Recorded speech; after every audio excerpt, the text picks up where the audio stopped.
Hello everyone, and happy Wednesday to you. I sure hope that you have been able to get outside and enjoy some of this beautiful weather.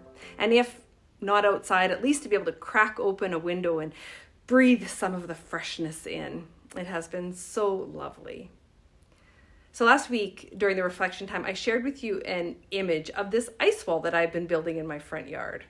So I wanted today to just expand on that a little bit and to share with you the process I've been going through, why I'm doing it, and some pretty cool things I've learned along the way. So as I mentioned last week, United Churches right across Canada have been invited to participate in a snow and ice art competition throughout January and February. Not a big fan of the ice and snow. Trust me, I totally understand. Me either. But I really love the words in the introduction to the Facebook group created for this event. It says, as a wise person once said, if you choose not to find joy in the snow, you will have less joy in your life, but the same amount of snow. So what do you think about the idea of finding joy being a choice? Do we choose how we feel?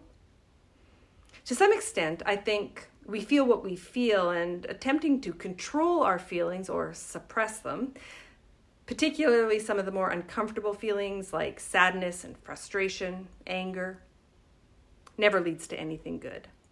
In fact, I believe when we suppress those feelings, we also unintentionally suppress the more positive feelings as well.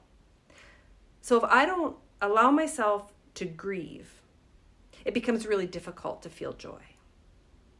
So no, I don't think we choose how we feel, but I do think we get to choose what we do with those feelings. And we have the ability to cultivate new feelings. I shared before how much of a difference daily gratitude has made in my life. Practicing being grateful is not an attempt to ignore the things that I'm not grateful for. It just means that I'm giving the things I am grateful for more head and heart space. And the same is true for joy. As I said, I'm not a big fan of the winter, particularly the cold. I don't mind the snow, but I really don't like the cold. The extreme cold spell we had over the last couple of weeks, I could have chosen to sit in my house feeling resentful and frustrated and depressed. I could have spent a lot of time fretting and worrying about COVID and its impact on our church and on the community. I could have, but I saw this invitation for the snow and ice art competition, and I decided that was what I was going to do. Now, I'm not sure if this is a good thing or not, but I am generally quite motivated by competition. So I started looking for ideas and decided on a colorful ice wall for my front yard. Now the theme for the competition is love your neighbor. And I thought, well, maybe a colorful wall right on McKercher Drive would help brighten my neighborhood and maybe bring a smile to my neighbors' faces. So I got myself a whole bunch of loaf tins and I started making colored bricks, and I began construction on December the 31st. I believe it was minus 45 that day. But I was determined, so I put on all the warm clothes I could find and out I went. And I'm guessing that I spent probably 10 to 12 hours outside that weekend. And I had so much fun. Sure, COVID was still happening and all the worries and angst I hold about everything related to COVID still occupied space. But the more space I made for this project, there just wasn't much room left for anything else. And the part of loving my neighbor really came alive because countless people honked their horns as they drove by, and a number of people stopped to chat as they walked past. And several folks actually stopped their cars as they were driving by to talk with me and take a photo. I've had more connection with people during this past week than I think I've had during the last 2 years. And the best part is that I could see how this little project was bringing me so much joy, but also bringing so much joy to others. And that felt so good. So here it is.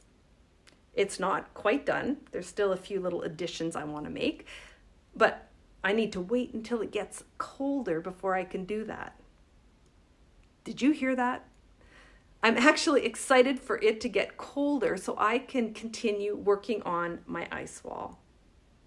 Now, don't get me wrong. I am thoroughly going to enjoy these milder temperatures, but I'm also not dreading the cold. Now, I'd like to invite our community to love our neighbors, to love our neighborhood. I would like to do something fun and creative on that boulevard beside the church on Taylor Street, and I'd love your ideas.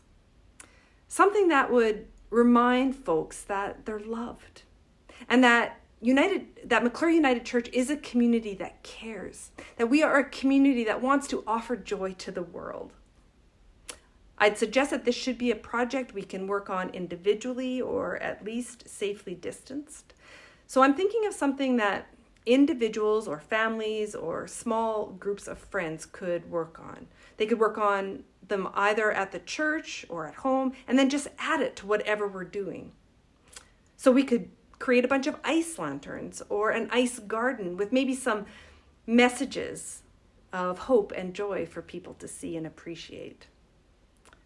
So I'm going to just let that sit with you for a few days. And if you have any ideas at all, please let me know. And then stay tuned for more information, and I will let you all know when we're ready to start and how you can participate. And listen, if snow and ice really isn't your thing, or if you have mobility issues or other health-related issues that prevent you from playing in the snow, I encourage you to please find something that brings you joy. Anything. And then spend at least as much time in a day with that joyful project or activity or thought as you might be spending worrying or thinking about COVID or whatever else may be troubling you these days. And if you are finding that just too difficult, if grief or sickness or trauma of any kind is just feeling too big and is taking up so much space that there just isn't any room left for joy, then please phone or email or text. Deborah or myself are always available for you. And if not one of us, then someone else, anyone who can be with you in your suffering. You are not alone. As our creed reminds us, in life, in death, in life beyond death, God is with us. We are not alone. Thanks be to God. So I pray you will all have a blessed week with a whole bunch of joy, and that you will share with me your creative and fun ideas for snow and ice art, and that together we can build a community of joy around us, within us and around us. I look forward to hearing your ideas.